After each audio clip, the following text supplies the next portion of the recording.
गुरु हर हर महादेव। तो आई सब शिष्या बहना के एगो बहुत सुंदर कथा सुनावतनी। शिष्या बहन से गुजारिश बा कि रउआ लोगिन पूरा अंत तक कथा सुनी। रउआ लोगिन आधा अधूरा सुनतनी, आधा अधूरा सुनला से समझ में ना आवेला, तो रउआ लोगिन पूरा पूरा कथा सुनी। तो देखिए एगो दुल्हन रहली, वो अपना नैहर में कुमारे से महादेव के पूजा पाठ करत रहली। आ जहाँ जहाँ चर्चा होत रहे सगर जात रहली। ओके बाद उनका बियाह हो गई, बाबू माई बियाह कर देलन।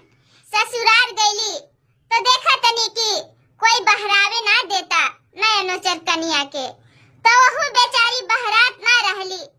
तो पूजा पाठ करे मंदिर ना जात रहली, ना चर्चा में जात रहली। तो एक दिन शिव गुरु उनका सपना में अइलन। आके कहतनी कि ए शिष्या, हमर सेवा करल छोड़ देलू, काहे हमर सेवा करल छोड़ देलू? तहरा बिना हमर सेवा नइखे होत, से हमर मंदिर जाके तू सेवा हमर करा। बेचारी 4 बजे भोरे उठली। उनका जैसे ही आँख खुलल तो ध्यान पड़ गई कि बाप रे, हम कैसन सपना देख रहल बानी। हमार सपना में महादेव अइलन। बाप रे बाप, इतना अद्भुत सपना। बेचारी का कैली, 4 बजे भोर रहे, हाली हाली नहा धुआ लेली, लोटा में जल लेली, फूल पत्ती बाग बगीचा में रहे से तोड़ लेली। अब महादेव के मंदिर चल गईली। 4 बजे भोर चल गईली। जाके पहले मंदिर के धो के साफ कैली। साफ करके महादेव के पूजा कैली, महादेव के सेवा कैली। सेवा करके रोज दिन वैसी आवत रहली तो लेट हो जाए। 4 बजे जात रहली तो 6 बज जाए, 5 बज जाए, 6 बज जाए, 7 बज जाए। तो एक दिन सास देखली तो कहली कि कहाँ जाता रू?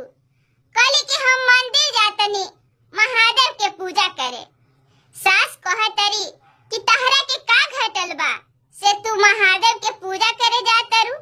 तहरा घर में धन संपत्ति बा, तहर पति के नौकरी बा, तहर ससुर गांव के मुखिया बड़न, और तू जाता रू मंदिर पूजा करे खातिर। तहरा के का घटल बा? बेचारी कुछ ना बोली, चुपचाप अंदर चल गईली। ओके बाद बिहान होके फिर गईली, फिर लोटा में पानी नहा धुआ के ले लेली, फूल पत्ती बाग बगीचा से तोड़ लेली और मंदिर चल गेली। मंदिर साफ उफ करके आ पूजा कैली, महादेव के सेवा कैली। वही तरह रोज दिन करे लगली। तो सास कहली कि ऐसे ही ना सुधरी, एकरा अब सबक सिखावे के पड़ी। तो सास का करतारी, बिहान भइल 4 बजे से पहले सास गेट पर जाके खड़ा हो गईली। अब बेचारी नहा धुआ के लोटा में जल लेके निकलली, बाग बगीचा में फूल तोड़े जात रहली। जैसे सास देखली कि अब जा तरी, पिछदावारी झोटा पकड़ के मारे लगली। बेचारी जा ना पैली मंदिर ना जा पैली। तो वह दिन बेचारी महादेव के घर ही में सुमरन कर लेली। दूसर की दिन भइल, कहली कि आज जाब तो महादेव के खूब सेवा करब।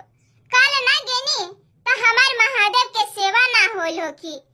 आज जाब ना तो महादेव के खूब सेवा करब।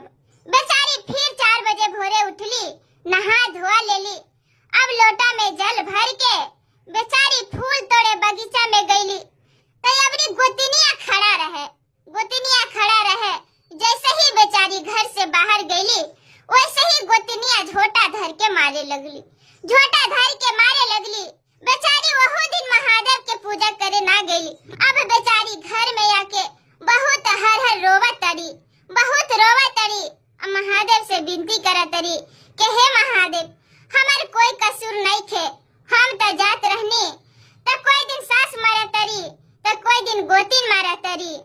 अब तीसरा दिन भी कहली कि जाब बिहान होके तब हम बढ़िया से महादेव के सेवा करब। अब तीसरा दिन भइल तो वह दिन पति उनकर खड़ी रहे। बेचारी नहा धोआ के लोटा में जल लेके निकलली।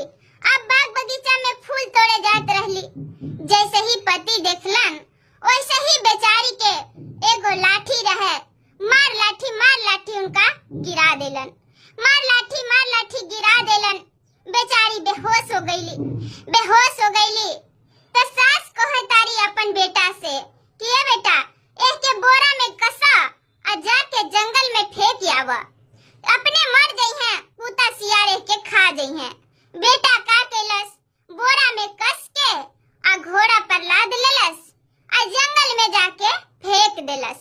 अब महादेव बहुत कोपित हो गईलन। महादेव क्रोध हो गईलन कि हमार शिष्या के मार के जंगल में फेंक देले बा। महादेव एकदम जल हो गईलन। तो देखी महादेव के लीला, सास जैसे जैसे बहू के मारले रहली वैसे वैसे उनका देह में कोढ़िया फूट गई। ई सच कहानी बा गुरु बहना लोगिन, सच कहानी बा। आ गोतनी जैसे जैसे मारले रहली वैसे वैसे उनका देह में भी कोढ़िया फूट गई। अब पति के भी देह में कोढ़िया फूट गई। देह में कोढ़िया फूट गई और सारा धन दौलत अपने आप दूर हो गई। अपने आप कहाँ चल गई, कहाँ विलुप्त हो गई, कुछ पता ना चलल। अब कोढ़िया फूट गई तो नौकरी चाकरी भी चल गई। अब बाप जो मुखिया रहे उनका देहांत हो गई। तो देखी रुआ एक ही पल में सारा घर नष्ट हो गई। अब सास और गोतनी और पति तीनों भीख मांगे लगल। अब कहाँ भीख मांगे जाई? तो देखी गुरु बहना, भेष से भीख मिलेला, ऐसे ही भीख कोई ना देवेला। तो देखी का करो तारी माई बेटा अब भौजाई तीनों मिल के वही महादेव के मंदिर पर बैठ गईली। नीचे में बैठ के आ कटोरा लेके मांगे तारी भीख मांगे तारी। अब जेकर मन होता जे 1 रुपया 2 रुपया देता, आ केकरो मन ना होता तो कहता कि कैसन कर्म कर देलास कि एकरा देह में कोढ़िया फूट गइल बा। अब सब कोई ताना देता, वैसे ही तीनों भीख मांगता। अब वो लड़की जो बेहोश रहे वो महादेव के कृपा से ठीक हो गईली। महादेव एगो बूढ़ा के भेष में अइलन। कहलन कि ए बेटी देखा ई सामने ई जो महल बनल बा से तोहरे ले बनैले बानी। काहे से कि तू हमार बेटी हऊ, तहरा के याद नहीं थे। काहे से कि तू बेहोश रहलू ना, यही से तहरा याद नहीं थे। तू हमार बेटी हऊ, ये हमार महल बा, जाके महल में रहा। वो बेचारी के बहुत सुंदर महल बन गई। अब रोज दिन वही मंदिर में पूजा करे आवतरी। रोज दिन भगवान के महादेव के सेवा करे तरी। तो देखी वो बेचारी तो ना चिन्हली, वो तो बेहोश हो गईली। तो उनका याद होश चल गई। बाकी सास और गोतनी और पति तीनों चिन्ह गई। कितना सुंदर राजकुमारी, कपड़ा लत्ता बढ़िया पहनले बाड़ी, गहना गुड़िया पहनले बाड़ी, अब पूजा करे आ रहल बाड़ी। आई तीनों भीख मांगत रहे। तो वो बेचारी पूजा कर लेली और पूजा करके तीनों के भिक्षा दे देली। अब पति उनका गोड़ में लटक गई। अब पति कहता कि हे रानी हमके क्षमा कर दा, हम तहके पहचान ना पैनी से तू तो साक्षात लक्ष्मी बाड़ू, से हमके माफ कर दा। वो बेचारी कहे लगली कि रउआ के बानी, हम रउआ के नहीं पहचानत, रउआ के बानी, रउआ के कैसे कोढ़िया फूटल बा। वो बेचारी पूछे लगली। तो पति सारा हाल बतावता और रोवता। तो देखी वही बेचारी फिर से मंदिर में गईली और महादेव के आगे माथा टेक देली। कहली कि हे महादेव हमार सुहाग के रक्षा करी, हमार सुहागे ना रहिए तो हम रह के का करब, से कैसनो बा तो हमार सुहाग बा, हमार सुहाग के रक्षा करी। हे महादेव दया कर दी कि वो सवन के देश से कोढ़िया छूट जाए। तो देखी महादेव तो दयालु बनी। महादेव ऐसा दया कैलन। महादेव के दया से फिर सास और बेटा गोतनी के सब के कोढ़िया दूर हो गई। फिर बढ़िया आदमी हो गई। तो देखी वही लड़की के खूब मान सम्मान करे लगल, प्यार दुलार देवे लगल। फिर अपना ले गई जहाँ उनकर जमीन रहे, घर दुआर रहे, नष्ट भय रहे, वहाँ ले गई। वहाँ सब गुरु बहना के बुला के शिव चाचा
नस धैलन नाड़ा धैलन धैलन या कवारी तोहारा के धैले गौरा प्रेम के बेमारी तोहारा